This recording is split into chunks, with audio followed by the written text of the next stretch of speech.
Good afternoon, good morning, good evening, good whatever time of day, maybe for you ladies and gentlemen. I'm the Layback Gamer, and we're back with the final preview for Odyssey. Preview number 4.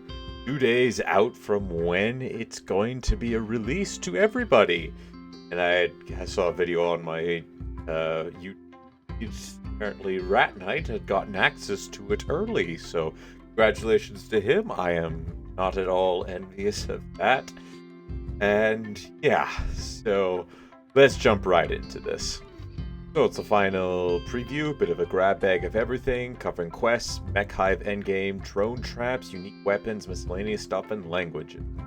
Not sure we'll focus on the languages. I imagine they probably got more people to be able to translate for them. So new quests, rumors, ruins, and orbital adventures. Some quests start with a rumor. A visiting trader tells of ancient mercenaries recently woken from crypto sleep, holed up in a dilapidated bunker. Their warlord carries a one-of-a-kind weapon. Take them down, and it's yours. Kind of like a mini version of the quests expanded. That's pretty neat. Well, with that little backstory there, I like that. It adds a little more spice and flavor to the world. I wonder if there are unique weapons or if the weapons are actually just uniquely named. Other quests can be discovered from reading old planetary maps. They point to forgotten places like insect-infested settlements or derelict launch sites hidden in the jungle. These offer tech, treasure, or rare materials if you can get past whatever's guarding them. Yeah, I imagine for the insectoids that would be interesting. I didn't point this out, but look. Insect hive walls. How cool. Some quests lead to space. With the Grav ship or shuttle, you can reach asteroid mining sites rich with leftover plasteel or uranium. Go to abandoned space stations still defended by ancient security systems or already claimed by hostile salvagers. These places have loot, but you have to fight for it. You may also be hired to hunt down an orbital fugitive hiding deep within space wreck, but reaching them will not be easy. Yeah, I can imagine it. It won't be. Sorry. Something caught in my mouth. I imagine it won't be. The Mechhive. Somewhere above the planet drifts the Mechhive, the nexus of mechanoid production that drives the machines on their endless quest to wipe out human life. You can stop it, but first you need to collect gravicore technology from around the planet and nearby orbital ruins to pinpoint the Mechhive's location. Also need a signal jammer to breach the platform's automated defenses and land safely. Yeah, I kind of figured you would do that. You can see some of the cannons there. I do hope that these are buildable, because it would be cool to be able to build your own station. You have all these different weapons, cannons, guns, defensive mines, all sorts of stuff that you can defend your platform. That would be cool. And like I mentioned, it would be really sweet to be able to then have to make targeters, link them up to your cannons or orbital slicers or orbital basically all of those beacons, targeted to a planet, put a spot on the planet, and your station will fire. In order to get a new one, all you'd have to do is just fly back up and hook the cannons up to another targeting link, and then it is good to go. It can only be used on the surface. It cannot be used against other orbital stations, but I think that would be pretty sweet. And this is a section with all expansions active. I'm not seeing any evidence of all the expansion. Oh my goodness, I'm yawning. Probably Biotech, at least in there. Anyways, at the heart of it all is the cerebrex core, a vast super brain that powers the Mechhive and commands all mechanoids planet-wide. It is nearly indestructible, shielded by cerebrex stabilizers hidden throughout the facility. To reach it, you'll have to fight through a fortress of machines to destroy the stabilizers. Mechanoid defenses awaken the moment you strike, and reinforcements pour from every direction. Among them is the new Cyclops mechanoid. Ooh. What's the Cyclops mechanoid? Armed with a Gatling beam repeater. Okay, so I don't see it. Yeah, it's not in the screenshot here. That's unfortunate. Got the Scyther, you got the Pikeman, 2 different kinds of Pikeman. That's an Infernal Blaster. That was the Charge Blaster. More Scythers, a Lancer. No Cyclops. I think this would have been a great screenshot to have shown it in. Destroy the core and eliminate the mechanoid threat for good. The machine war will end and your story continues. Or you can harvest the technology for yourself and wield a mechanoid weapon of untold power. I do like that this new ending follows the Anomaly ending, where it's not really it's not the end of your story. You can choose to end it there, but it's not technically the end of the story. You can keep going. Well, and probably are encouraged to keep going.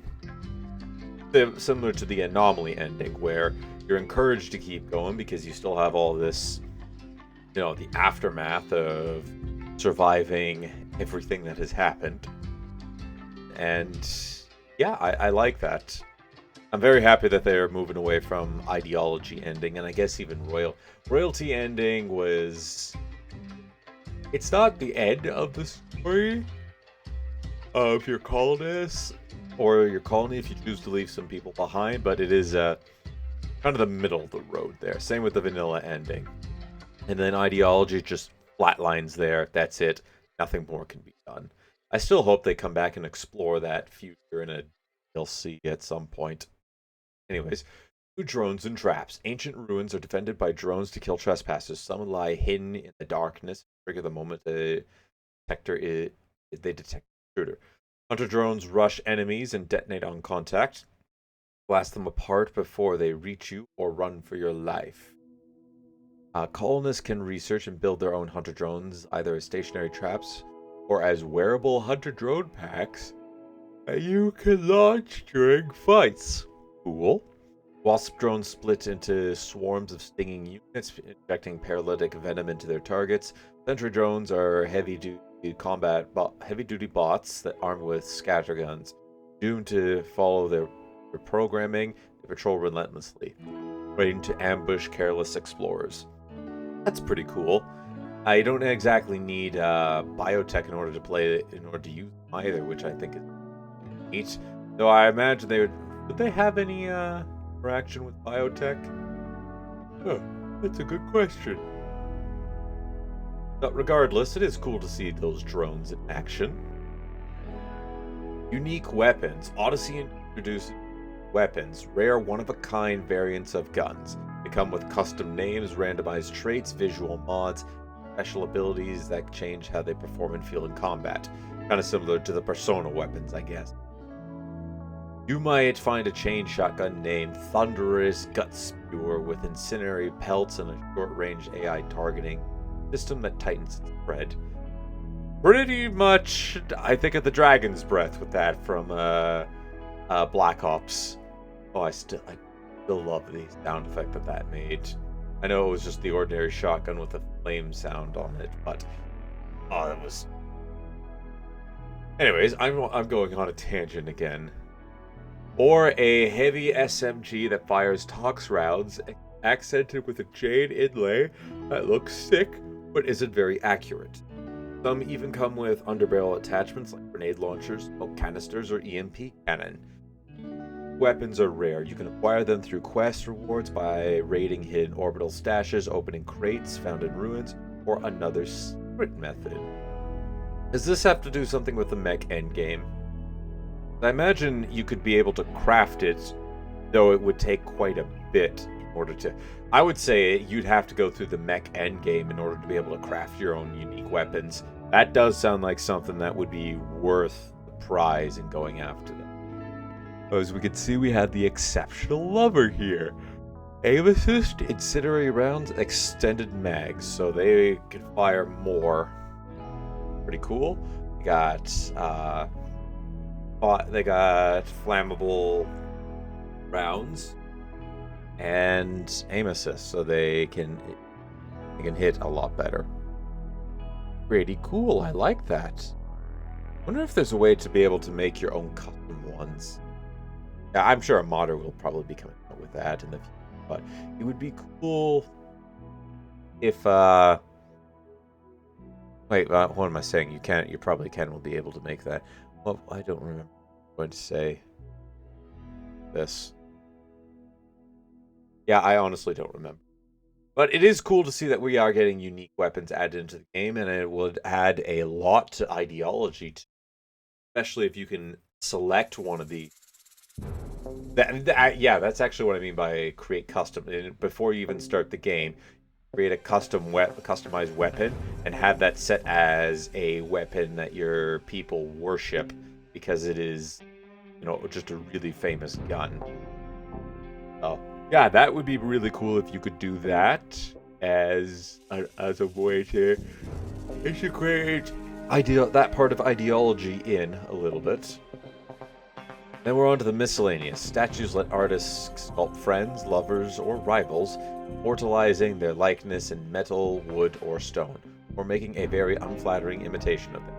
Outfit stands displays full gears and weapons that colonists can swap it quickly into. Perfect for sudden center drops or a cold snap without having to go rooting themselves to find the doomsday rocket launchers and parkas.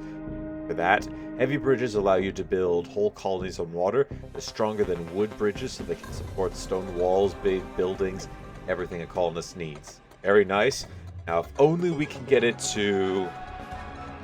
If we could please get the bridges to be able to support a flooring, like a carpet, like light flooring on top of it, such as carpet or even a wood flooring without the colonists trying to take it apart, that would be amazing. And languages and launch. Odyssey will have full support of 14 languages at start, all of those languages there. All translations will be available on the translation GitHub, blah blah blah. Wishlisted, it is wishlisted for me. And I will definitely be picking it up right on release date. And I will release a video tomorrow, just to going through the... Because I'm going to live stream the first day. I've decided I'm going to do that. I don't know how long I'll go for, but I know I do want to live stream it as I can. I'm very excited for this. I cannot wait to make a grav ship that's big enough to store my biotech facilities, be the place where we worship our ideology of nomadic lifestyle, eventually construct a space station to host our royal throne, and study the anomalous creatures, all while making a menagerie and a collection of all the new things that we can grab. And yes, I do definitely want to try to get to this endgame. It's probably going to be pretty difficult to get to there, especially since we're going to be swarmed by waves and waves of mechanoids, but I'm always up for a good challenge. So, that's going to do for now, ladies. Oh my goodness. I keep yawning. That's going to do for now. Overall, I'm very excited for Odyssey, aka Space Age Factorio. I am going to keep saying that till the day I die. I believe fully 100% this was inspired by Space Age. 100% this was inspired by Space Age Factorio. Minus the animals and some of the other mods that have been created in. I still can't wait for the day that vehicle framework is added into the game. That is going to be crazy for people. I do hope it's not behind a deal. That's not behind a deal. I hope that's not. Anywho, ladies and gentlemen, that's going to do for now. Thank you, everybody, for watching. Leave a like if you enjoyed. Hit that subscribe button if you really enjoyed. Don't forget to share this video or any of my other videos to anybody who you think will enjoy my content. Next time with Odyssey, we'll be doing a live stream. So, until next time, take it easy.